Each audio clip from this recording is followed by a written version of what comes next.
Hello everyone, I'm Alianza, your health informer. Welcome back to my YouTube channel.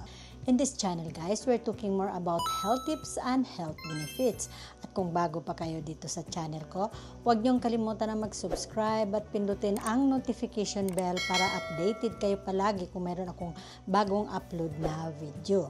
Today's video, pag-usapan natin ang tungkol sa genital herpes. Ang genital herpes or BONI ay isang sexually transmitted disease or STD sanhi ng herpes simplex virus. Nagdudulot ito ng mga sugat sa iyong genital or private part, rectal area, puwet at hita. Nakukuha mo ito sa vaginal, anal, or oral sex sa mga taong may herpes. Nahawa din dito sa ang mga sanggol sa panahon ng panganganak kung ang ina ay may herpes. Nakakatakot siya guys. Either may depresya ang bata pag ipanganak or ikamatay ng bata. Nagkaroon ka ng mga sugat sa lugar kung saan nakapasok ang virus sa katawan. Mga sugat or paltos na nabasag at naging masakit. Minsan hindi alam ng mga tao na may herpes kasi wala silang nararamdamang symptoms. Ang mga symptoms ng genital herpes ay pamamaga, pangangati at pamumula ng ari. Mga maliliit na sugat akala mo ay insect bite. Ang sanhi ng genital herpes ay ang HSV1 and HSV2 viruses. Nakapasok ang virus sa mga daanan sa iyong katawan gaya ng bibig, puwet at sa ari. Ang herpes ay nakakahawang infeksyon kaya ang payo ng mga espesyalista na mag-ingat tuwing makipagtalik. Ang virus ay malala sa mga bagong silang na sanggol o sa mga taong may mahinang immune system. At ang virus na ito ay nananatili sa iyong katawan habang buhay. Paulit-ulit at pabalik-balik lang ang sakit na yan. Walang lunas ang herpes. Pero may mga gamot na maaaring makatulong na mabawasan ang pag-spread ng virus sa iba. Kaya mas mabuti ang paggamit ng wasto sa safe sex.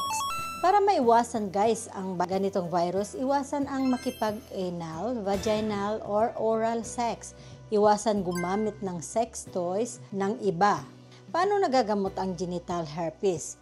Sad to say, hindi nagagamot ang herpes. Pabalik-balik lang siya sa katawan mo.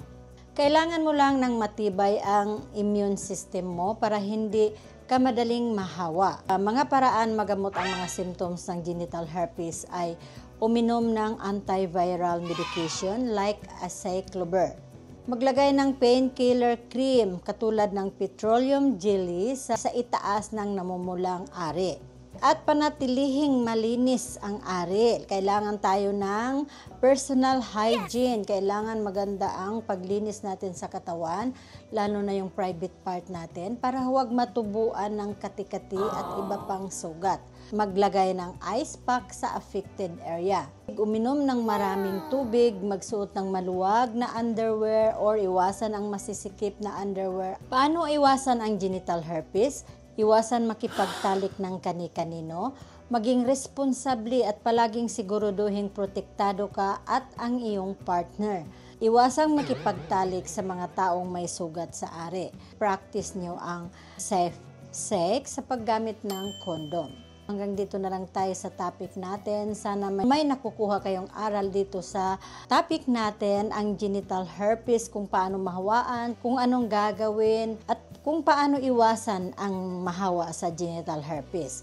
Kung may kakaibang nararamdaman kayo guys, magpa-check up kaagad ng espesyalista. Mas maganda naman talaga guys na magamot agad kung mayroon kang mga ganyang karamdaman. Kasi sinasabi nga, prevention is better than cure. Remember guys, health is wealth. Hindi ako magsasawang magpasalamat sa lahat ng mga subscribers, non-subscribers, lalo na sa mga silent viewers. Maraming salamat po sa mga suportan nyo dito sa channel ko. Pagpalain po kayo. God bless po sa ating lahat. Bye! Thank you for watching!